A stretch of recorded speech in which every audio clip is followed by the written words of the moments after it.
Hello everyone, कैसे हो सारे। आई होप कि आप सभी एकदम ठीक होंगे, स्वस्थ होंगे, मस्त होंगे और अपनी पढ़ाई में एकदम व्यस्त होंगे। Welcome to AVM study hub. तो आज के इस लेक्चर में हम लोग करने वाले हैं तुम्हारी क्लास 9th साइंस की एनसीईआरटी बुक का चैप्टर नंबर 6 जो कि है टिश्यूज। और आज की इस एक ही वीडियो में हम इस पूरे चैप्टर को बहुत ही अच्छे से कंप्लीट कर देंगे। और आज का ये चैप्टर भी तुम्हें करवाने वाली हैं इस चैनल पर एवीएम स्टडी हब की बायोलॉजी एजुकेटर कनिका मैम। तो अब ध्यान से सुनना, अच्छे से समझना। कोई भी डाउट आता है, कोई भी दिक्कत आती है तो नीचे हमें कमेंट सेक्शन में कमेंट करके बता सकते हो, या मुझे या एवीएम स्टडी हब के इंस्टाग्राम अकाउंट पर हमें डीएम भी कर सकते हो। सारे सोशल मीडिया हैंडल्स के लिंक तुम्हें नीचे डिस्क्रिप्शन में मिल जाएगी। तो चलो अब ध्यान से सुनना, अच्छे से समझना, और मैं तुमसे मिलूंगा चैप्टर खत्म होने के बाद इस लेक्चर के एंड में। चलो देखो। Okay, today we are going to start the new chapter, chapter 6, that is tissue. हम थोड़ा पिछले चैप्टर से इसको रिवाइज करके कनेक्ट करके आगे पढ़ेंगे, क्योंकि मैंने आपको पहले भी बताया था, पिछले चैप्टर में हमने पढ़ा था सेल। तो ग्रुप ऑफ सेल्स मिलके क्या बना देते हैं, टिश्यू। ये मैंने आपको पिछले चैप्टर में बताया था। सो इसका हम कंसेप्ट स्टार्ट करेंगे फ्रॉम यूनिसेलुलर एंड मल्टीसेलुलर। पिछले चैप्टर में हमने पढ़ा था यूनिसेलुलर कौन से ऑर्गेनिजम्स होते हैं जो ओनली सिंगल सेल से फॉर्म होते हैं। एग्जाम्पल है अमीबा। वही सिंगल सेल इनका क्या करेगा, फूड को इनटेक करेगा, फूड को एक्सक्रीट आउट करेगा, गैसेस को एक्सचेंज करेगा, मीन्स सारा काम एक सिंगल सेल करेगा। उनको हम यूनिसेलुलर ऑर्गेनिजम्स बोलते हैं। इनमें टिश्यूज नहीं होते। Now second is multicellular. Multicellular में क्या होता है, ग्रुप ऑफ सेल्स। ठीक है, मल्टीपल सेल्स होते हैं जो कि ग्रुप फॉर्म करते हैं, क्लस्टर फॉर्म करते हैं अकॉर्डिंग टू देयर फंक्शन। जैसे कि मसल सेल होता है, उसमें क्या होगा, सेल्स होंगे पर्टिकुलरली जो मसल्स को कंट्रोल करेंगे, रिलैक्स एंड कॉन्ट्रैक्ट करेंगे। ठीक है, देन नर्व सेल्स होते हैं जो सिर्फ मैसेज को कैरी करते हैं एक जगह से दूसरी जगह। ब्लड होता है जो कि oxygen, food, hormones, waste material, सब चीज़ों को पूरी बॉडी में सर्कुलेट करता है। ठीक है, ऐसे ही अब animals and plants multi cellular है, तो प्लांट्स में भी होगा ऐसा कुछ। अब कभी सोचा है कि जैसे ये प्लांट है, इसकी रूट्स हैं। ठीक है, ये प्लांट है, इसकी रूट्स हैं, हम पानी देते हैं, रूट्स को ऊपर तक चले जाता है, तब इसकी ग्रोथ होती है ऊपर तक। तो वो कैसे जाता है, इसके अंदर भी क्या है, कोई सिस्टम है, कोई टिश्यू है जो नीचे से ऊपर तक पानी को, या फिर लीव्स से जो फूड बनता है वो सारी ऑल ओवर प्लांट्स में कैसे ट्रांसफ़र करता है। तो इसमें भी क्या है, पर्टिकुलर टिश्यूज़ होते हैं जो वर्क करते हैं। तो इन्होंने क्या है, डिवीजन ऑफ लेबर हमने पहले भी पढ़ा था। तो सेल्स ने क्या करा हुआ है कि अपने अपने काम को क्या है, डिवाइड करा हुआ है। एक सिंगल सेल सारा काम नहीं करता मल्टी सेलुलर में, उन्होंने अपने अपने काम को क्या है, डिवाइड करा हुआ। और सेल्स क्या है, एक स्पेशलाइज्ड फंक्शन परफॉर्म करते हैं, वो ग्रुप बनाकर, उसे हम क्या बोलते हैं, टिश्यू। वो ग्रुप सेल्स का जो एक सिमिलर स्ट्रक्चर में हो और इकट्ठे काम करे एक पर्टिकुलर जगह पे, दैट इज टिश्यू। ओके, अब हमारा नेक्स्ट क्वेश्चन अराइज होता है, क्या प्लांट्स और एनिमल्स के पास सेम तरह के टिश्यू होते हैं? ये दोनों क्या सेम तरह के टिश्यू से बने होते हैं? तो इस क्वेश्चन को क्लियर करते हैं कुछ डिफरेंसेस से। जैसे कि हमें प्लांट्स पता है कि क्या होते हैं, फिक्स्ड होते हैं जगह पे, लेकिन एनिमल्स क्या है, एनिमल्स में ह्यूमंस भी आ जाते हैं, वो क्या होते हैं, लोकोमोटिव, मीन्स मोबाइल, मीन्स कि एक जगह से दूसरी जगह ट्रैवल करते रहते हैं। वो स्टेशनरी नहीं होते, लेकिन जो प्लांट्स हैं वो स्टेशनरी होते हैं, एक जगह पे फिक्स होते हैं। तो अब प्लांट्स को क्या है, ग्रो होना है अपराइट, सिर्फ ग्रो होते रहते हैं, लेकिन ये मूव नहीं करते। तो इनके पास क्या है, सपोर्टिव टिश्यूज़ होते हैं। एज़ कंपेरेटिव टू एनिमल से इनके पास ज़्यादा सपोर्टिव टिश्यूज़ होते हैं, जो इनके मेनली इन प्लांट्स को सपोर्ट करते हैं मेनली, उनको स्टैंड स्टेशनरी में, क्योंकि स्टेशनरी रहते हैं मूव नहीं हो सकते, तो इनको क्या है सपोर्ट ज़्यादा चाहिए। तो इनके पास क्या है सपोर्टिव टिश्यू होंगे, और वो सपोर्टिव टिश्यू किस चीज़ के बने होते हैं, डेड सेल्स। ये इंपॉर्टेंट है, जो सपोर्टिव टिश्यूज होते हैं वो डेड सेल्स के बने होते हैं इन प्लांट्स। लेकिन इन एनिमल्स को अब जाना होता है फूड को ढूंढने के लिए, शेल्टर को ढूंढने के लिए, ठीक है। तो इनके क्या है एनर्जी ज़्यादा यूज़ होती है एज़ कंपेरेटिव टू प्लांट्स, ठीक है। ये फर्स्ट डिफरेंस हो गया हमारा। नाउ सेकंड डिफरेंस क्या है, ग्रोथ का पैटर्न ऑफ ग्रोथ, ठीक है। ये इसका सेकंड डिफरेंस है। ये कुछ डिफरेंसेस हैं जिसके बेस्ड पर डिफरेंट टिश्यूज़ प्रेजेंट होते हैं एनिमल्स और प्लांट्स में। फर्स्ट डिफरेंस हमने करा जैसे पहले फिक्स्ड और मोबाइल, ठीक है। जैसे प्लांट्स फिक्स्ड होते हैं, उनको सपोर्ट चाहिए तो उनमें सपोर्टिव टिश्यूज़ होंगे जो डेड सेल से मेड होंगे। मोबाइल है एनिमल्स, उनमें एनर्जी ज़्यादा कंज्यूम होगी, तो इनमें क्या है कॉम्प्लेक्स टिश्यूज़ होते हैं। अब सेकंड है पैटर्न ऑफ ग्रोथ, ठीक है। पैटर्न ऑफ ग्रोथ में क्या आता है, जैसे एनिमल्स हैं प्लांट्स हैं, ठीक है। एनिमल्स में एक बार ग्रोथ होके एक पॉइंट पर रुक जाती है, लेकिन प्लांट्स में ग्रोथ होती रहती है कंटिन्यूअस। जैसे हम एक लीफ या एक येलो ट्री की एक लीफ तोड़ लेते हैं, या एक पूरी जिसको हम टहनी बोलते हैं वो तोड़ लेते हैं, वो फिर से क्या है ग्रो होने लगती है। लेकिन क्या ह्यूमंस में ऐसे होता है एक बार फिंगर कट हो जाए तो क्या वो दोबारा आ जाती है, नहीं। तो पैटर्न ऑफ ग्रोथ में यही डिफरेंस है। इसी पे टिश्यूज दो तरह से डिवाइड हैं, प्लांट्स में अलग और एनिमल्स में अलग। प्लांट्स में अभी सिर्फ नेम के अकॉर्डिंग बता देती हूँ, आगे हम इसको डिस्कस करेंगे। प्लांट्स में होते हैं meristematic tissue and permanent tissue. जो मेरिस्टेमेटिक टिश्यू होते हैं वो क्या है, जहाँ पे ग्रोथ होती है उस पार्ट में प्रेजेंट होते हैं। परमानेंट टिश्यू वहाँ होते हैं जहाँ ग्रोथ नहीं होती, ठीक है। थर्ड डिफरेंस है स्ट्रक्चरल डिफरेंस। अब एनिमल्स की body as compare to plants क्या है, ज़्यादा कॉम्प्लेक्स है। तो एनिमल्स में कॉम्प्लेक्स टिश्यूज ज़्यादा होते हैं एज कंपेयर टू प्लांट्स। अब इस फिगर से मैं आपको कुछ तरह के टिश्यूज़ दिखाऊंगी कि वो दिखते एक्चुअल में कैसे हैं। ये होते हैं कनेक्टिव टिश्यू, ह्यूमन बॉडी में कुछ ऐसे दिखते हैं, ग्रुप ऑफ सेल्स मिलके बनाएंगे। ये मसल टिश्यू, ये नर्वस टिश्यू जो न्यूरॉन्स में होते हैं, ये एपिथेलियल टिश्यू जो एपिथेलियल लेयर में होते हैं। कुछ ऐसे दिखते हैं हमारे ह्यूमन टिश्यू। अब इसमें देखो, मैंने जैसे बताया था कि ग्रुप ऑफ सेल्स जो एक स्पेसिफिक जगह पर रहकर एक स्पेसिफिक फंक्शन परफॉर्म करे, उनको हम टिश्यू बोलते हैं। अब जैसे स्केलेटल मसल टिश्यू, ये सिर्फ मसल्स में अपना फंक्शन परफॉर्म करेगा। कार्डियक मसल टिश्यू सिर्फ ब्लड पंपिंग में, हार्ट में, ठीक है। स्मूथ मसल टिश्यू जैसे कि जीआई ट्रैक में, गैस्ट्रो इंटेस्टाइनल ट्रैक में जिसमें स्टमक इंटेस्टाइन वगैरह आते हैं, ये उसमें वर्क करेगा। तो इसको बोलते हैं डिवीजन ऑफ लेबर। सो अब हम स्टार्ट करेंगे प्लांट टिश्यू से, ठीक है। प्लांट टिश्यू के बाद ह्यूमन। प्लांट टिश्यू वाला टॉपिक थोड़ा सा बोरिंग टॉपिक है, लेकिन इजी वे में फटाफट करेंगे। प्लांट टिश्यू में दो तरह के टिश्यूज प्रेजेंट होते हैं, मेरिस्टेमेटिक एंड परमानेंट, ठीक है।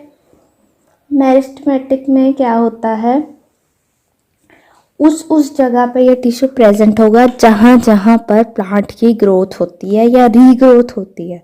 मेनली जहाँ जहाँ प्लांट के सेल्स क्या हैं डिवाइड होते हैं बार बार, वहाँ पर मेरिस्टेमेटिक टिश्यू प्रेजेंट होता है। जहाँ पे फिक्स्ड ग्रोथ होगी, एक बार होगी फिर से नहीं होगी, वहाँ पे परमानेंट। मेरिस्टेमेटिक टिश्यू स्पेसिफिक एक लोकेशंस पे प्रेजेंट होते हैं जहाँ जहाँ प्लांट की क्या है ग्रोथ होती है। अकॉर्डिंग टू द रीजन ये तीन तरह के डिवाइड है, apical, intercalary, lateral. Apical. Apical में क्या होगा कि एपेक्स पार्ट में होगा। एपेक्स पार्ट होता है सबसे ऊपर वाला, जहाँ पे लेंथ क्या है इंक्रीज होगी। इंटरकैलरी इन दोनों के बीच में होगा। लेटरल नीचे होता है जहाँ पे प्लांट की क्या है गर्थ इंक्रीज होती है, मतलब मोटाई होती है, वहाँ पर लेटरल। ठीक है, मैं आपको फिगर से समझाऊंगी, वहाँ से आपको ज़्यादा अच्छे से समझ आएगा। अब इसमें एक और चीज़ होती है, स्टार्टिंग में जो मेरिस्टेमेटिक सेल है ये इस पुराने तरह के सेम दिखते हैं, मतलब प्री एग्जिस्टिंग सेल के जो आगे वाले सेल्स होंगे इसके साथ सेम दिखेंगे स्टार्टिंग में, बट जब इनके ग्रोथ हो जाएगी, ये मैच्योर हो जाएंगे, तो ये अपने कंपोनेंट्स खुद बना लेते हैं, ये डिफरेंट हो जाते हैं। डिफ्रेंशिएट हम कर सकते हैं फिर पुराने और नए में इनके मैच्योर होने के बाद। इसमें देखो प्लेसमेंट, एपिकल मेरिस्टेम हमने कहाँ देखी थी, जहाँ पे ग्रोथ हो रही है।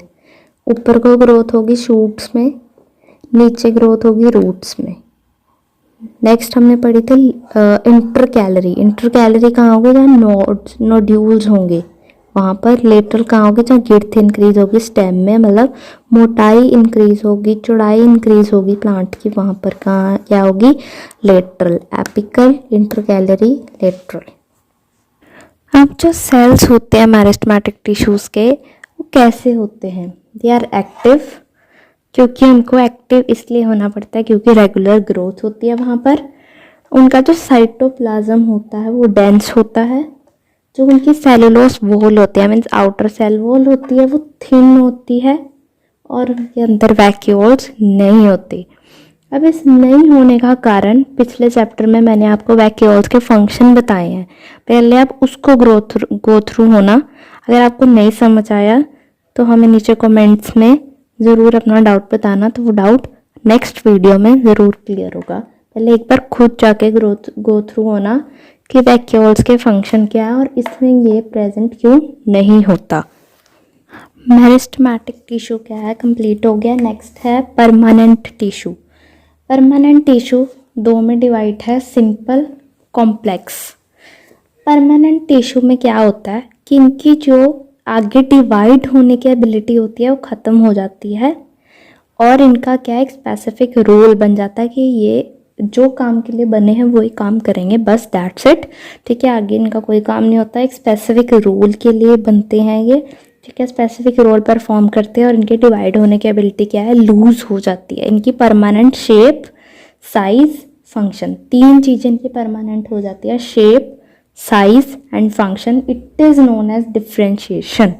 डिफ्रेंशिएशन आके different types of permanent tissue बनाती है according to their shape, size and function. हमने पढ़ा सिंपल एंड कॉम्प्लेक्स, हम सिंपल से स्टार्ट करेंगे। Simple permanent tissue. Now simple permanent tissue. Simple permanent tissue कहाँ प्रेजेंट होता है, एपिडर्मिस लेयर होती है सबसे आउटर लेयर, उसके बिल्कुल नीचे सिंपल परमानेंट टिश्यू प्रेजेंट होगा। मोस्ट कॉमनली कौन सा प्रेजेंट होता है, parenchyma. Parenchyma most commonly present होता है एपिडर्मिस के बिल्कुल नीचे। इसकी क्या हमने पहले भी पढ़ा, थिन सेल वॉल होएगी। जो सेल्स हैं इसकी उसमें क्या स्पेस ज़्यादा होगी, मतलब इंट्रा सेलुलर स्पेसिस क्या है ज़्यादा होंगी। सेल्स जो हैं वो वाइडली अरेंज होंगी, उनमें क्या है स्पेस क्या है बीच में ज़्यादा होगी। ठीक है, क्यों ज़्यादा होगी, क्योंकि ये जो टिश्यूज़ हैं ये क्या करते हैं, फूड को अपने अंदर स्टोर करते हैं, इसलिए इनके सेल्स में क्या है जगह ज़्यादा होती है। Storage of food is their function. तो इसमें तीन हमने एक पढ़ा, पैरेन्काइमा जो क्या फूड स्टोर करेगा। ठीक है, food storage is a function of parenchyma. एक हमारे पास होता है क्लोरेन्काइमा। क्लोरन, ठीक है, क्लोरेन्काइमा, इसमें क्या है क्लोरोफिल प्रेजेंट होती है। क्लोरोफिल से इसको क्लोरेन्काइमा बोलते हैं। इसमें क्या है फोटोसिंथेसिस होती है।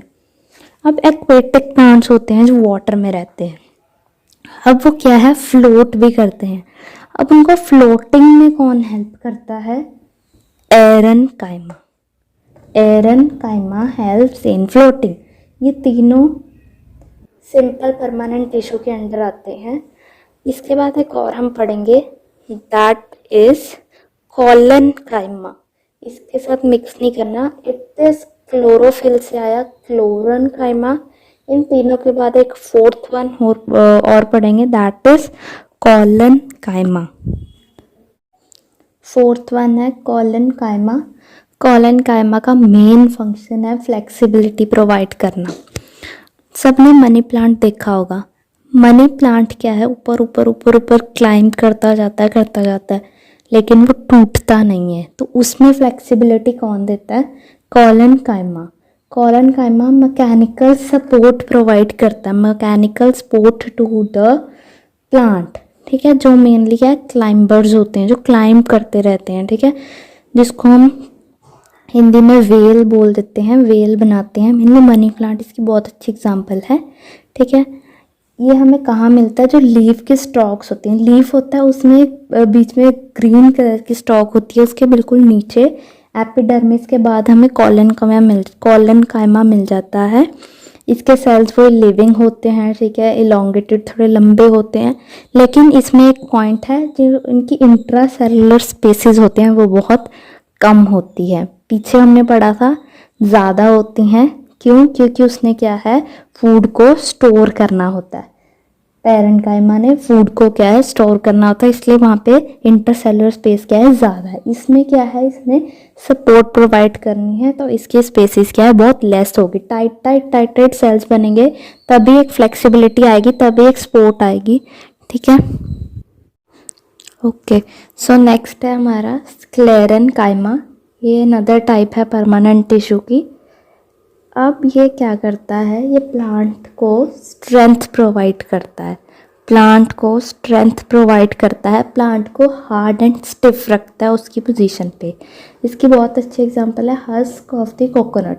आपको खुद पता है कि कोकोनट की जो आउटर कवरिंग होती है कितनी हार्ड होती है। वो किससे बनी होती है, स्क्लेरन काइमा से। स्क्लेरन काइमा के सेल्स कैसे होते हैं, डेड होते हैं। उनकी वॉल्स जो है वो लॉन्ग एंड नैरो होती है, पतली पतली लंबी लंबी होंगी, और उसमें सेल्स जो हैं डेड सेल्स प्रेजेंट होंगे।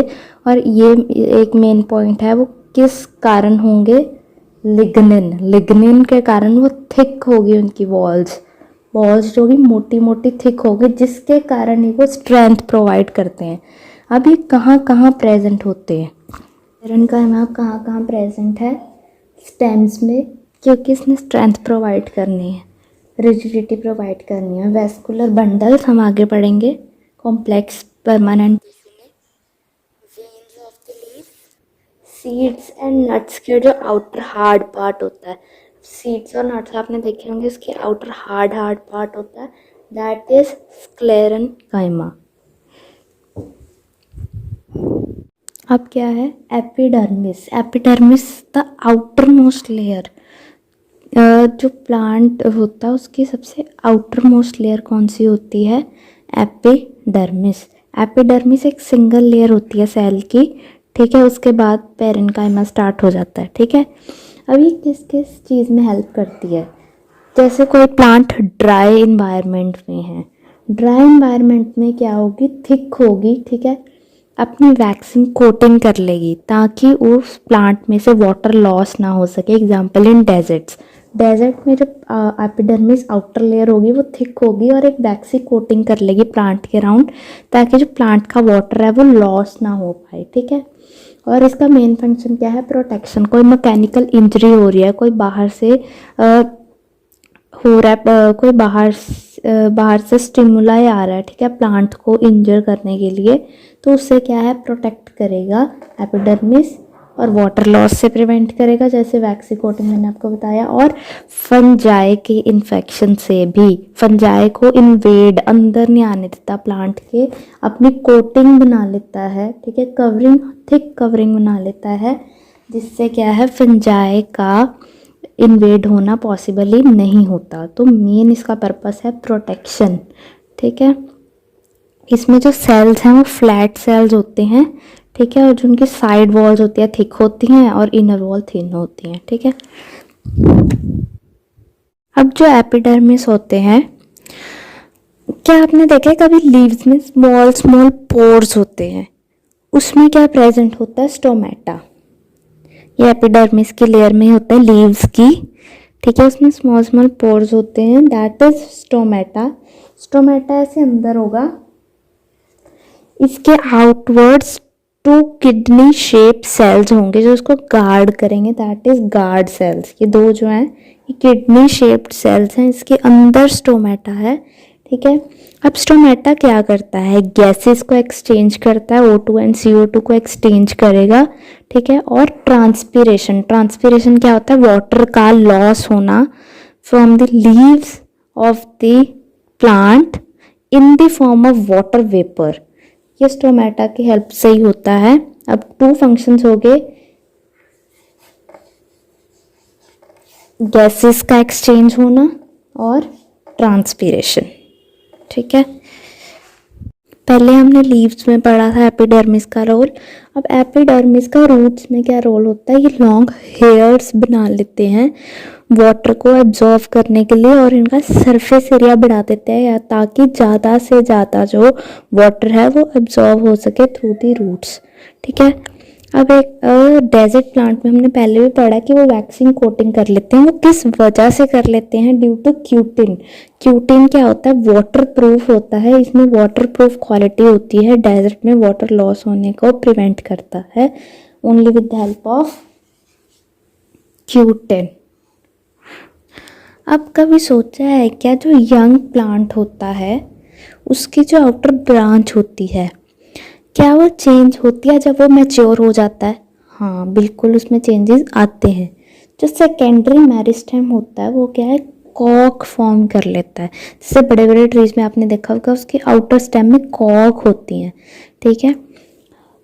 तो वो कॉक फॉर्म कर लेता है जो कि डेड सेल्स की होती हैं, जिसमें इंट्रासेलुलर स्पेसेस बिल्कुल भी नहीं होती, वो बिल्कुल कॉम्पैक्टली अरेंज होती हैं, ठीक है। और वो किस मटेरियल से बन जाती हैं? सबमरीन। सबमरीन एक मटेरियल है जो कि उनको गैसेस और वाटर से ऐसा बना देता है कि उनको कोई फर्क नहीं पड़ता। मतलब वाटर उन पे, अब छोटे प्लांट्स हैं उनको हम ज़्यादा वाटर देते हैं या ज़्यादा वो वाटर के कांटेक्ट में आते हैं तो वो जिसको हम बोलते हैं गल जाते हैं, मीन्स डेड हो जाते हैं। लेकिन बड़े बड़े जो ट्रीज होते हैं जिनकी कॉक फॉर्म हो जाती है उनको कोई फर्क नहीं पड़ता ड्यू टू सबमरीन। अब इस इमेज में देखो, मेरिस्टेमेटिक टिश्यू वहाँ प्रेजेंट हो गए जहाँ जहाँ ग्रोथ होनी है। परमानेंट टिश्यूज़ के कुछ एग्जांपल हमने स्क्लेरेन्काइमा कराई, उसके सेल्स हैं पैरेन्काइमा, कोलेन्काइमा। अब आपको यहाँ तक याद करने के लिए एक फ्लो चार्ट बनाना पड़ेगा, नहीं तो कंफ्यूज हो जाओगे। जैसे हमने अब तक क्या पढ़ा, प्लांट में 2 टाइप्स के टिश्यूज़ हैं, मेरिस्टेमेटिक, परमानेंट। मेरिस्टेमेटिक में हमने एपिकल पढ़ा, इंटरकैलरी पढ़ा, लेटरल पढ़ा। परमानेंट में सिंपल पढ़ा, कॉम्प्लेक्स अभी पढ़ेंगे आगे, ठीक है। तो आपको ऐसे एक फ्लो चार्ट बना लेना है, इसमें पहले ये पढ़ लेना, फिर सिंपल में हमने जो सारे पैरेन्काइमा, स्क्लेरेन्काइमा, कोलेन्काइमा पढ़े उनको लिख के उनके फंक्शन वाइज लिखना है, उसका एक फ्लो चार्ट बनाना है। कॉम्प्लेक्स में जाइलम एंड फ्लोएम आएंगे, हम आगे पढ़ेंगे, उनको लिखना है। तो आपको ऐसे एक फ्लो चार्ट बनाना पड़ेगा, तब आपको ये जो कंसेप्ट है वो समझ आएगा, याद होगा, नहीं तो आप कंफ्यूज हो जाओगे और बोरिंग लगेगा। अब हम करेंगे complex permanent tissue.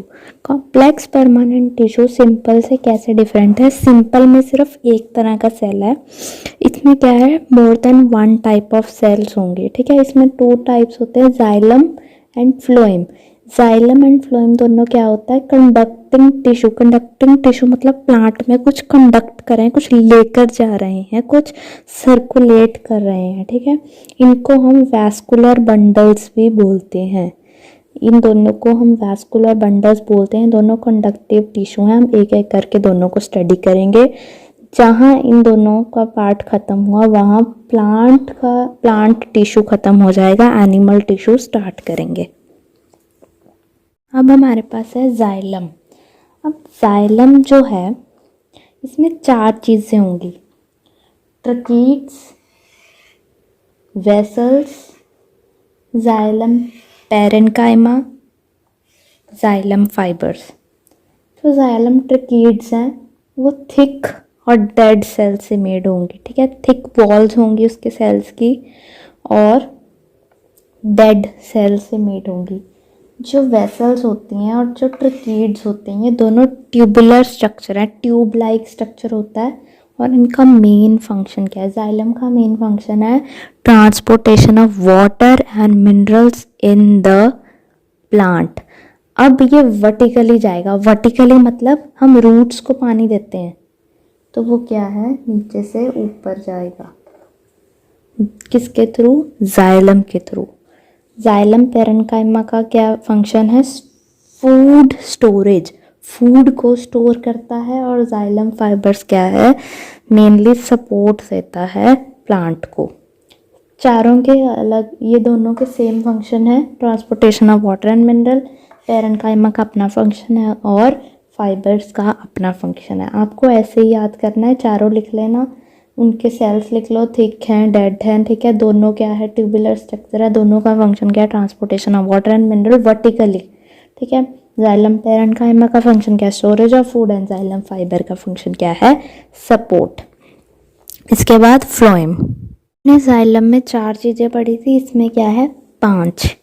सीव cells, sieve tubes, companion cells, phloem fibres, phloem parenchyma. जो सीव ट्यूब्स हैं, ट्यूबुलर पार्ट होगा, उसमें ट्यूबुलर स्ट्रक्चर होगा और परफोरेटेड वॉल्स होंगी। परफोरेटेड मीन्स जिसके अंदर क्या प्रेजेंट होगा? स्मॉल पोर्स प्रेजेंट होंगे, ठीक है। Companion cells, phloem fibres and phloem parenchyma, इन सब में लिविंग सेल्स होंगे, लेकिन एक एक्सेप्शन है, फ्लोएम फाइबर्स, इसमें डेड सेल्स प्रेजेंट होंगे। पांचों में से सिर्फ एक एक्सेप्शनल केस है फ्लोएम फाइबर्स, इसमें डेड सेल्स होंगे, बाकी चारों में लिविंग सेल प्रेजेंट होगी। और इसका मेन फंक्शन क्या है? फ्लोएम का फूड ट्रांसपोर्टेशन। जाइलम का क्या था? Water and minerals. फ्लोएम का क्या है? Food from leaves to other parts of the body, क्योंकि लीव्स में क्या हो रहा है? फोटोसिंथेसिस। अब ये एक डायग्राम है, ये इम्पॉर्टेंट है, ये पेपर में हम बना सकते हैं for the sake of gaining of marks, ठीक है। प्लांट टिश्यू आया तो हम ये बना सकते हैं। सबसे आउटर लेयर हमने पढ़ा एपिडर्मिस, इसके हमने फंक्शंस पढ़े। देन ये है एंडोडर्मिस, ये थोड़ा डार्क ग्रीन एक लेयर है, endodermis. Epidermis outer, endodermis inner, ऐसे हम याद रख सकते हैं। उसके बाद हमने पढ़ा जाइलम एंड फ्लोएम। ये देखो जो वैस्कुलर बंडल्स हमने पढ़े, जाइलम जो वाटर कैरी करेगा, फ्लोएम जो फूड कैरी करेगा, दिस वन, ठीक है। कैम्बियम पढ़ा हमने, ठीक है। इसमें कुछ कुछ पार्ट हैं जो इम्पोर्टेंट है, जो मेन हम बना सकते हैं। ये क्यूटिकल, ये जो एपिडर्मिस के आउटर लेयर में होता है, ठीक है। जो जो हमने पढ़ा वो मेंशन कर सकते हैं। ये पिथ इसकी आउटर लेयर होगी, ठीक है, वास्कुलर बंडल्स की, ठीक है। ये कैम्बियम हो गया, फ्लोएम, जाइलम, बस। एंडोडर्मिस, एपिडर्मिस, हम इसमें main part hypodermis, hypodermis endo और एपी के बीच वाला जो होगा दैट इज हाइपोडर्मिस, ठीक है। मेन पार्ट हम इसमें शो कर सकते हैं, ज़्यादा डेप्थ में हम नहीं जाएंगे। अब इसमें देखो tracheids, vessels and xylem parenchyma. Phloem का है, सीव प्लेट है, ट्यूब्स है, phloem parenchyma and companion cells. So अब स्टार्ट करते हैं एनिमल टिश्यूज से। कभी सोचा है कि पूरी बॉडी में हार्ट एक ब्लड को पंप कैसे करता है, वो चलता कैसे रहता है, कॉन्ट्रैक्ट और रिलैक्स किस वजह से होता रहता है, which is due to the heart tissues, muscular tissues. Heart की मसल्स में ऐसे टिश्यूज़ हैं जो कॉन्ट्रैक्ट एंड रिलैक्स होते रहते हैं, जिस वजह से जो हार्ट है वो ब्लड को पंप करता रहता है। सेकंड एग्जांपल, कभी देखा है कि जब हम सांस अंदर लेते हैं या बाहर निकालते हैं, हमारी चेस्ट की शेप कभी आउटवर्ड कभी इनवर्ड चेंज होती है। क्यों? ड्यू टू मसल्स कॉन्ट्रैक्ट और रिलैक्स होते हैं, जिस वजह से जो हमारी गैसेस हैं वो एक्सचेंज होती हैं due to muscular tissue. Again पूरी बॉडी में जो ब्लड है वो जा रहा है, एक दूसरे पार्ट को, एक दूसरे ऑर्गन को कनेक्ट कर रहा है। It is example of connective tissue. अब हम किसी हॉट ऑब्जेक्ट को टच कर लेते हैं, हमारा हाथ एकदम से पीछे हो जाता है। It is due to nervous tissue. Nervous tissue क्या है? ब्रेन को सिग्नल्स सेंड करता है कि हॉट ऑब्जेक्ट है, हाथ पीछे हटाओ, और एकदम से रिस्पॉन्स क्या आता है? हाथ पीछे हो जाता है ड्यू टू नर्वस टिश्यू। ये कुछ टिश्यूज़ के एग्जाम्पल हैं। अब हम डिफरेंट टाइप्स ऑफ टिश्यू पढ़ेंगे। चैप्टर में हम कौन कौन से टिश्यूज़ पढ़ने वाले हैं? Epithelial tissue, muscular tissue, connective tissue, nervous tissue. Epithelial tissue से स्टार्ट करते हैं। तो अब हम स्टार्ट करेंगे एपिथेलियल टिश्यू। एपिथेलियल टिश्यू क्या है? एक प्रोटेक्टिव कवरिंग है आउटसाइड। जैसे हमने प्लांट में एपिडर्मिस पढ़ी थी, वैसे ही ह्यूमंस में, एनिमल्स में क्या है? एपिथेलियल। एपिथेलियल टिश्यू क्या है? प्रोटेक्टिव कवरिंग, प्रोटेक्टिव टिश्यू है जो कि बॉडी के आउटर मोस्ट पार्ट में प्रेजेंट होता है। ठीक है, कोई भी ऑर्गन है, कोई भी कैविटी है बॉडी की, उसके आउटर लेयर कौन सी होगी? एपिथेलियम टिश्यू की। ठीक है, ये एक तरह से बैरियर ऐसे हेल्प करता है। बैरियर क्या होता है? हम बैरियर लगा देते हैं, वो सेपरेट करता है चीज़ों को, कौन सी अंदर जानी चाहिए, कौन सी बाहर जानी चाहिए। तो वो एज ए बैरियर काम करता है एक्सचेंज में। मतलब सेलेक्टिवली परमिएबल, जो हमने सेल में भी पढ़ा था, जो प्लाज्मा मेम्ब्रेन होती है वो सिलेक्टिवली परमिएबल होती है, उसी तरह एपिथेलियल टिश्यू भी सिलेक्टिवली परमिएबल होता है। ये डिसाइड करता है एक्सचेंज ऑफ मटेरियल, कौन सी अंदर जानी चाहिए, कौन सी बाहर आनी चाहिए। ठीक है, इसके सेल्स में इंटरसेलुलर स्पेसेस नहीं होती हैं। ठीक है, हर एक ऑर्गन में एटलीस्ट उसकी वन लेयर तो प्रेजेंट होती ही होती है। ठीक है, परमिएबिलिटी इसका मेन रोल है। ठीक है, एक्सटर्नल इन्वायरमेंट से कोई चीज़ अंदर बॉडी में जा रही है तो बॉडी से बाहर वो सारा रेगुलेट कौन करता है? Epithelium tissue. अब इसके फंक्शंस के बेसिस पे इसके शेप के बेसिस पे इसको हमने डिफरेंट टाइप्स में क्लासीफाई करा है। Mainly 4: simple squamous, stratified squamous, बाकी तो हम आगे पढ़ेंगे। That is cuboidal and columnar. First is squamous epithelium. ये कहाँ प्रेजेंट होता है? ईसोफेगस के लाइनिंग में। Oesophagus is food pipe and lining of mouth की इंटरनल लाइनिंग में, और ईसोफेगस में ये प्रेजेंट होता है। इसके सेल्स कैसे होते हैं? थिन एंड फ्लैट, ऐसे एक शीट की तरह, बेड शीट की तरह होता है, थिन एंड फ्लैट। और इसका मेन काम क्या है? Transportation of substances with the property of selectively permeable. Squamous means क्या होता है? Squama means scale of skin. जैसे फिश के ऊपर स्केल्स होते हैं, वैसे scale of skin means outer thin covering. Next है columnar epithelium. Columnar means columns, large columns means ये कहाँ होता है? इंटेस्टाइन में और रेस्पिरेटरी ट्रैक्ट में। ये किस चीज़ के लिए हेल्प करता है? Absorption and secretion of the different material. ठीक है, अब इसमें क्या होगा? रेस्पिरेटरी ट्रैक्ट की इनर लाइनिंग में क्या होगा? जैसे ये हमारे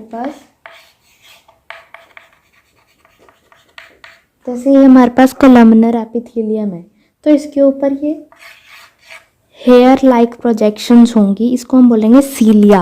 अब जिसके ऊपर ये सीलिया प्रेजेंट होगा, उसको हम क्या बोलेंगे, सिलिएटेड कोलमनर एपिथेलियम। फिर उसका नेम चेंज हो जाएगा। ये कहाँ होता है, रेस्पिरेटरी ट्रैक्ट में। रेस्पिरेटरी ट्रैक्ट में सीलिया का फंक्शन क्या होता है, जो म्यूकस होता है, म्यूकस, ये सीलिया ऐसे ऐसे मूव करते रहते हैं और म्यूकस को क्या है आगे आगे पुश करके जो रेस्पिरेटरी ट्रैक है उसको क्लियर करते हैं for the easy and smooth respiration. अब नेक्स्ट है stratified squamous epithelium. Stratified squamous epithelium कहाँ प्रेजेंट होता है, स्किन में। Stratified means strata, strata word से है, स्ट्रेटा मीन्स लेयर्स, ये लेयर्स में अरेंज होता है। अगर स्किन की लेयर को कुछ हो जाता है, फर्स्ट लेयर को वियर एंड टियर हो जाती है, तो सेकेंड लेयर को सेकेंड लेयर को फिर शो करता है कौन, स्ट्रेटिफाइड स्क्वेमस मीन्स जैसे फर्स्ट लेयर सेकेंड लेयर। अगर फर्स्ट लेयर को कुछ हो जाता है तो इसकी वियरिंग एंड टियरिंग कौन करता है, स्ट्रेटिफाइड स्क्वेमस एपिथेलियम स्किन की लेयर्स में प्रेजेंट होता है। अब नेक्स्ट है क्यूबॉइडल एपिथेलियम। इसमें क्या होगा, क्यूब्स लाइक सेल्स होंगे। कहाँ कहाँ प्रेजेंट है, किडनी, सलाइवरी ग्लैंड। ये क्या करता है, मैकेनिकल सपोर्ट प्रोवाइड करेगा, स्ट्रेंथ प्रोवाइड करेगा। इसमें क्या होता है, किसी में ग्लैंड सेल्स होते हैं जो उसकी सिक्रीट करते हैं। ग्लैंड्स क्या होता है, सिक्रीट करते हैं, जैसे सलाइवरी ग्लैंड से सलाइवा सिक्रीट होता है, ठीक है।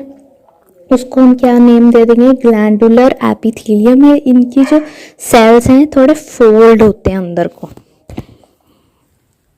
एपिथेलियम टिश्यू फिनिश हो गया। हम इस फिगर के थ्रू एक बार रिकैप कर लेते हैं। सबसे पहले हमने करा था squamous epithelium. Squamous epithelium, squamous epithelium कहाँ होगा, वही थिन लेयर हमने पढ़ी थी, ठीक है। इनर लेयर ऑफ माउथ में, ईसोफेगस में ये प्रेजेंट होगा, ठीक है। सेमी परमिएबल इसकी प्रॉपर्टी है, ठीक है। Then is stratified. स्ट्रेटिफाइड हमने स्ट्रेटा मीन्स लेयर फॉर्म करेगा स्किन की, ठीक है। स्किन की वेयर एंड टियर में हेल्प करेगा और प्रोटेक्शन देगा। Then is glandular epithelium, glands में प्रेजेंट होगा, ठीक है।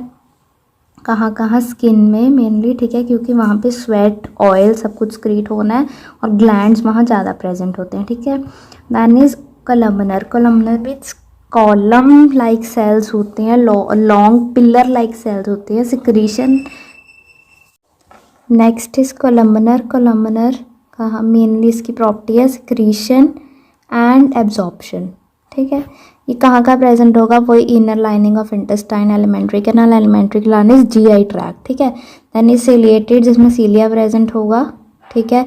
हेयर लाइक प्रोजेक्शंस होंगी, मेनली रेस्पिरेशन में हेल्प करेगा ये म्यूकस को क्लियर आउट करने के लिए। Then is cuboidal epithelium. इसमें क्यूब सेल्स होंगे, कहाँ कहाँ, किडनी और सलाइवरी ग्लैंड।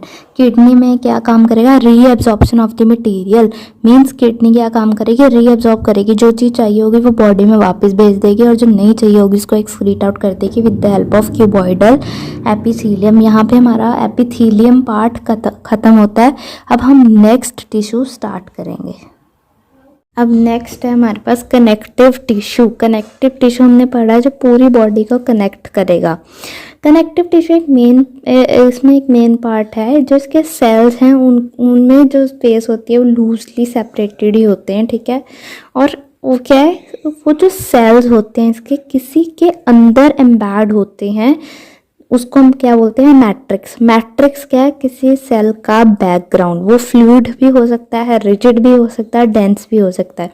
फर्स्ट हम इसमें पढ़ेंगे ब्लड। अब ब्लड में मैट्रिक्स क्या है, जैसे ये पीछे सारा मैट्रिक्स है, दैट इज प्लाज्मा। इसके अंदर जो है वो सेल्स एम्बेड हो रखे हैं, that is WBCs, RBCs and platelets, ठीक है। RBCs आपको पता है रेड ब्लड सेल जो हीमोग्लोबिन कैरी करते हैं। WBCs जो हमें इन्फेक्शन के साथ फाइट करते हैं, दैट इज न्यूट्रोफिल्स, इसिनोफिल्स, बेसोफिल्स, ठीक है। प्लेटलेट्स ये इसमें ये सारा किसमें होता है, plasma. Plasma is the matrix of the blood, okay. इसमें सेल्स एम्बेड होते हैं ये वाले, और इसका मेन फंक्शन क्या है प्लाज्मा का, प्रोटीन्स, हार्मोन्स और सॉल्ट्स को कैरी करना पूरी बॉडी में, that is the function of blood, that is connective tissue. इसके अंदर और कौन कौन से कनेक्टिव टिश्यू आ जाएंगे, bone, cartilage, adipose and areolar tissue, इसकी एग्जांपल्स हैं। नेक्स्ट कनेक्टिव टिश्यू है बोन। बोन क्या है? बोन एक रिजिड मटेरियल है अपनी बॉडी में जो मेनली कैल्शियम से बना होता है, ठीक है। बोन क्या है? फ्रेमवर्क प्रोवाइड करेगा हमारी बॉडी में, और क्या एक सपोर्ट सिस्टम है टू दी ऑर्गन्स, ठीक है। बोन कैसी होती है? Strong and non flexible. Flexible नहीं होती, रिजिड होती है, ठीक है। बोन सेल्स कहाँ होते हैं? मैट्रिक्स इसका क्या होता है? हार्ट, जो कि किस चीज़ का बना होता है? कैल्शियम एंड फॉस्फोरस, ठीक है। ब्लड का पढ़ा था हमने प्लाज्मा मैट्रिक्स, बोन का है hard matrix that is made up of calcium and phosphorus. अब दो वर्ड्स आते हैं, लिगामेंट एंड टेंडन। लिगामेंट क्या होता है? जो बोन को बोन से जॉइंट करता है, एक बोन से दूसरे बोन को जॉइन करेगा, दैट इज लिगामेंट। लिगामेंट क्या होता है? बहुत इलास्टिक होता है और स्ट्रेंथ प्रोवाइड करता है। लिगामेंट में बहुत कम मैट्रिक्स होता है, मेनली इसका काम होता है दो बोन्स को कनेक्ट करना। अब एक और टर्म आती है tendon.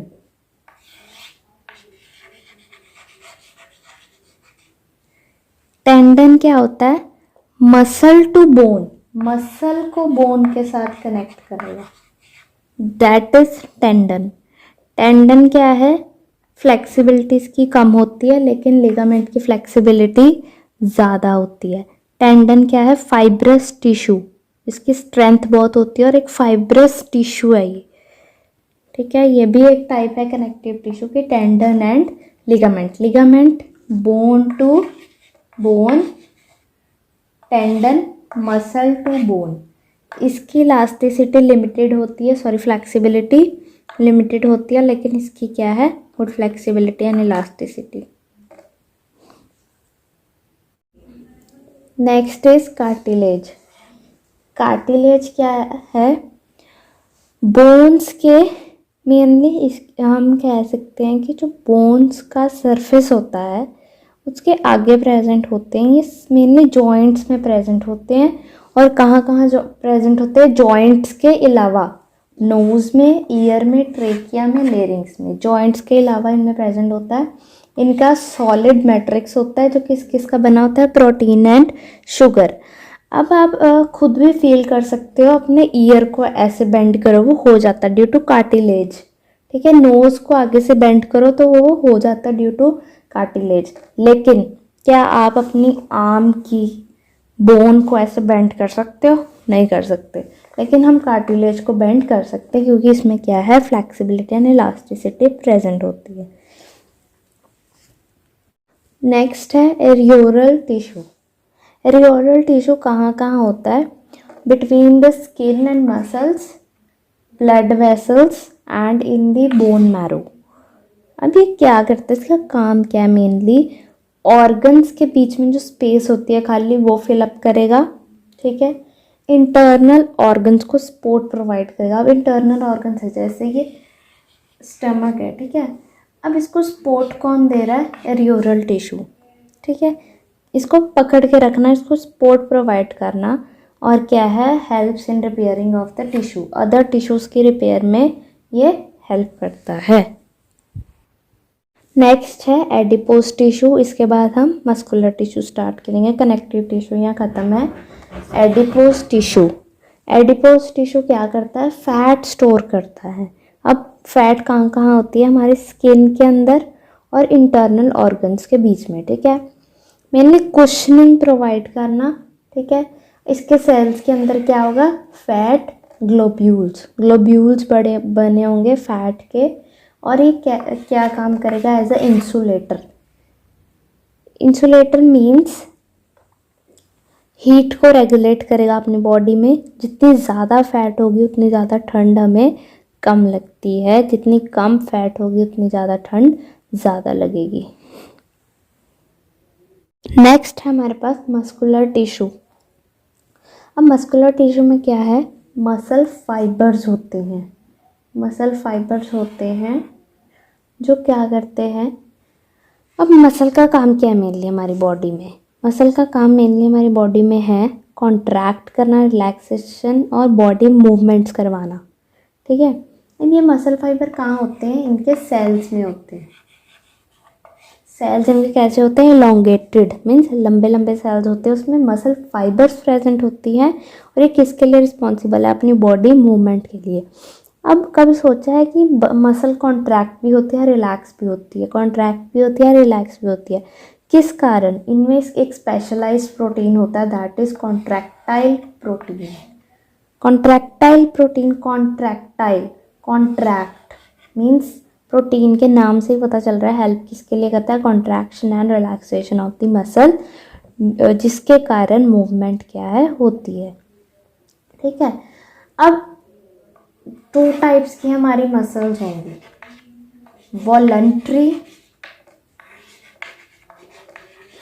Voluntary muscles and involuntary muscles.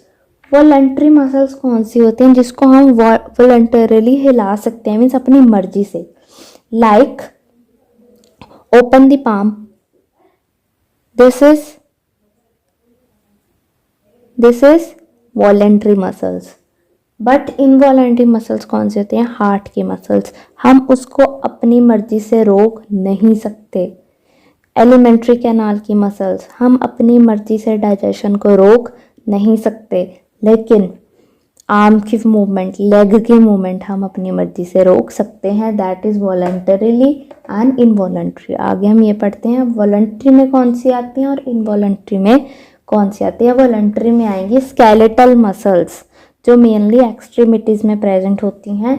Involuntary में आएंगी smooth muscles and cardiac muscles. Smooth muscles जो ऑर्गन्स में या जीआई ट्रैक्ट में या रेस्पिरेटरी ट्रैक्ट में प्रेजेंट होंगी, दैट इज स्मूथ मसल्स, और कार्डियक मसल्स जो हार्ट में प्रेजेंट होंगी। अब अपने पास आते हैं वॉलंटरी मसल्स।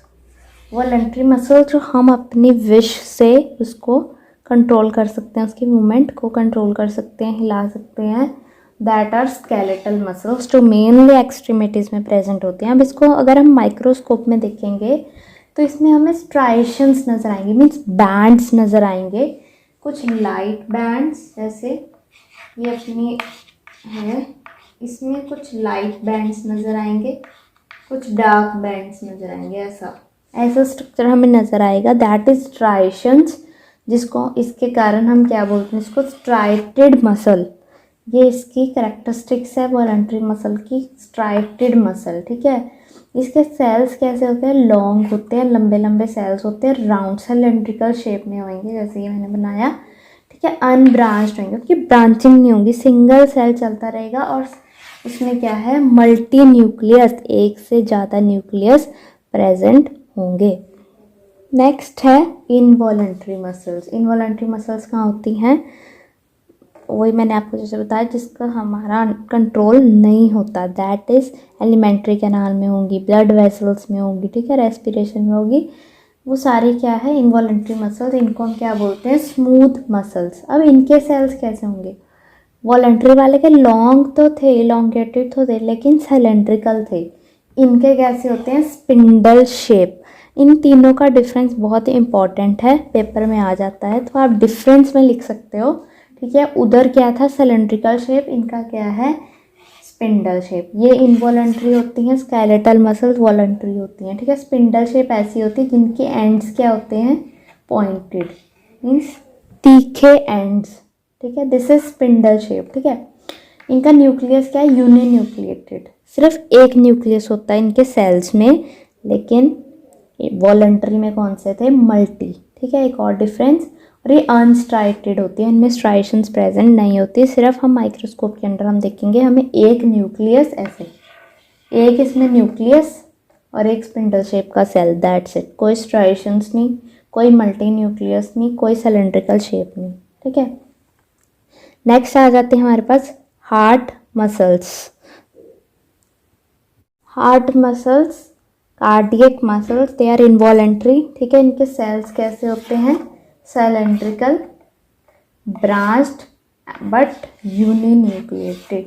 ये दोनों सेम है स्केलेटल मसल के जैसे, लेकिन ये एक डिफरेंस है, उसका मल्टी न्यूक्लिएटेड है, इनका uninucleated, only one nucleus present होता है। और ये क्या करती हैं, थ्रू आउट द लाइफ, पूरी लाइफ टाइम, जब तक from the birth to death क्या करती हैं, ये कॉन्ट्रैक्ट रिलैक्स। अगर ये इनका काम रुक जाए तो पेशेंट या ह्यूमन बीइंग डेड।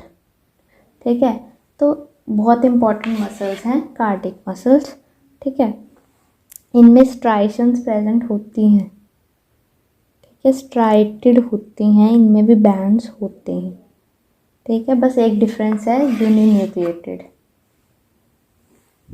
नेक्स्ट आता है, this is the last part of the chapter, that is nervous tissue. Nervous tissue क्या होता है? अब नर्व से डिराइव हुआ नर्वस टिश्यू कहाँ कहाँ प्रेजेंट होगा? ब्रेन में, स्पाइनल कॉर्ड में, नर्व्स में। अब ये करता क्या है? जैसे यहाँ पे ये सपोज एक पिन है, ठीक है, इस पे मैंने बाय मिस्टेक क्या है, अपना ऐसे हाथ टच करा।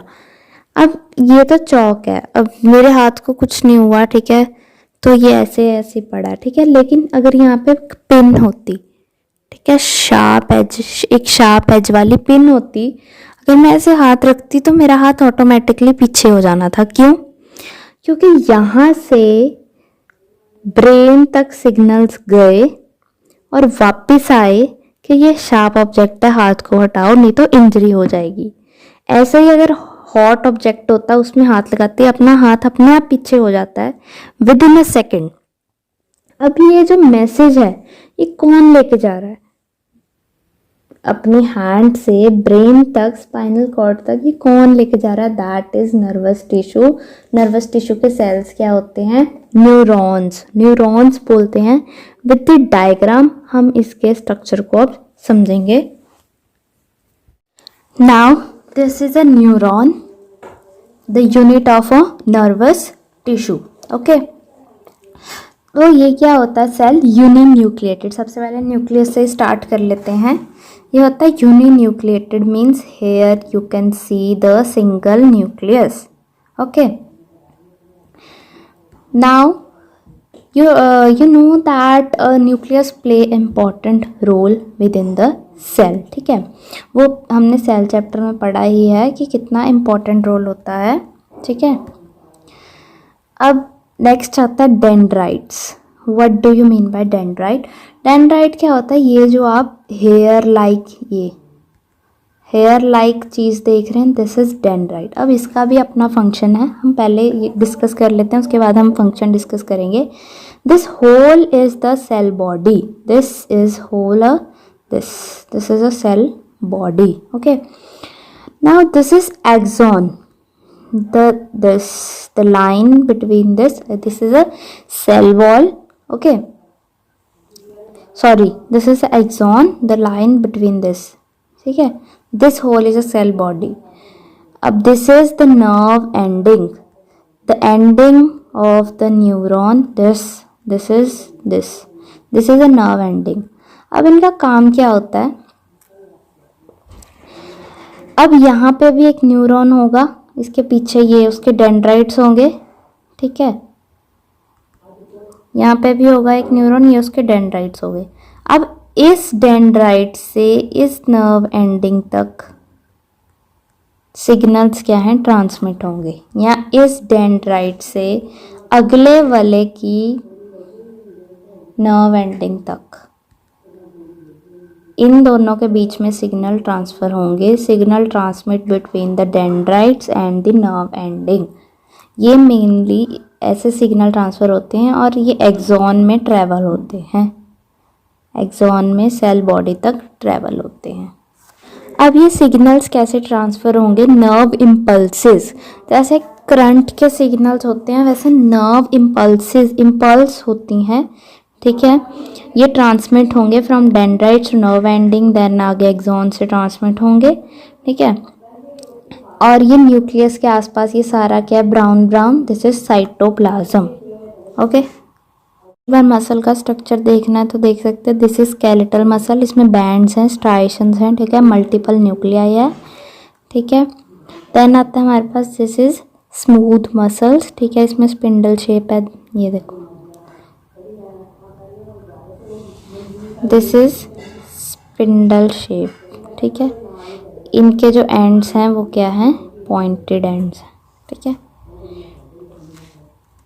नेक्स्ट है कार्डियक मसल्स, स्ट्राइएशंस प्रेजेंट हैं, ब्रांच्ड है, ठीक है। और न्यूक्लिएटेड, यूनिन्यूक्लिएटेड, सिंगल न्यूक्लियस है हर एक सेल में। Okay, so here our chapter is completed. अगर कोई डाउट है तो DM या कमेंट कर सकते हो, जल्दी से जल्दी डाउट क्लियर होगा। Thank you. यहाँ पर तुम्हारा ये चैप्टर कंप्लीट होता है। नेक्स्ट लेक्चर में हम मिलेंगे चैप्टर नंबर 7 मोशन के साथ, और वो चैप्टर तुम्हें मैं करवाने वाला हूं। और मोशन के साथ साथ जितने भी तुम्हारे फिजिक्स ब्रांच के चैप्टर्स हैं, motion, gravitation, force and laws of motion, sound, ये सब तुम्हें मैं ही करवाने वाला हूं। इससे पहले के केमिस्ट्री के 1 से लेकर 4th चैप्टर तक भी तुम्हें मैंने ही करवाया था। बस 4th, उसके बाद 5th एंड 6th चैप्टर तुम्हें मैम ने करवाया। 12th चैप्टर जो आगे है इंप्रूवमेंट इन फूड रिसोर्सेज, वो भी तुम्हें मैम ही करवाएंगे मोस्ट प्रोबेबली। बाकी देखते हैं जैसी भी सिचुएशन बनी। और अब सेशन के एंड में आज का ज्ञान क्या है सर? हम हमेशा सेशन की एंड में कुछ ना कुछ क्रिएटिव करते हैं, कभी कभार तुम्हें कुछ सिखाते हैं, कभी कभार तुम्हें हंसाते हैं। तो आज का क्या ज्ञान है सर? ठीक है, तो आज का ज्ञान ध्यान से सुनना। तुम अपने एग्जाम्स के लिए कितनी प्रिपरेशन कर सकते हो, किस लेवल की मेहनत कर सकते हो, ये तुम ही जानते हो।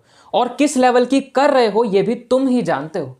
किसी को कुछ भी बोलने से या झूठ बोलने से कुछ नहीं हो जाएगा कि मैं इतनी तैयारी कर रहा हूं, मैं इतनी तैयारी कर रहा हूं। तुम कितनी तैयारी कर सकते हो ये तुम खुद जानते हो।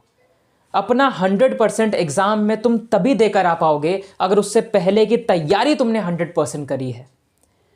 और हाँ, अगर तुमने अपना 100% दिया फिर भी एग्जाम में ज्यादा अच्छे मार्क्स नहीं ला पाए, तब भी I am proud of you.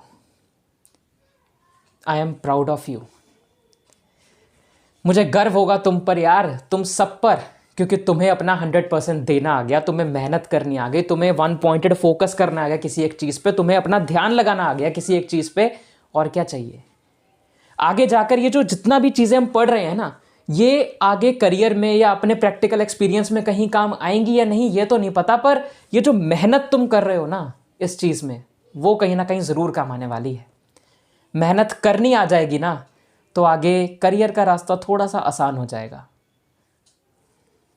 बस यार यही कहूँगा, आज का ज्ञान बहुत हो गया। तो फिलहाल आज का ये लेक्चर अच्छा लगा हो तो लाइक कर देना, शेयर कर देना, कमेंट कर देना, सब्सक्राइब कर देना, नोटिफिकेशन बेल को ऑन कर देना ताकि आने वाले लेक्चर्स तुम मिस ना कर दो।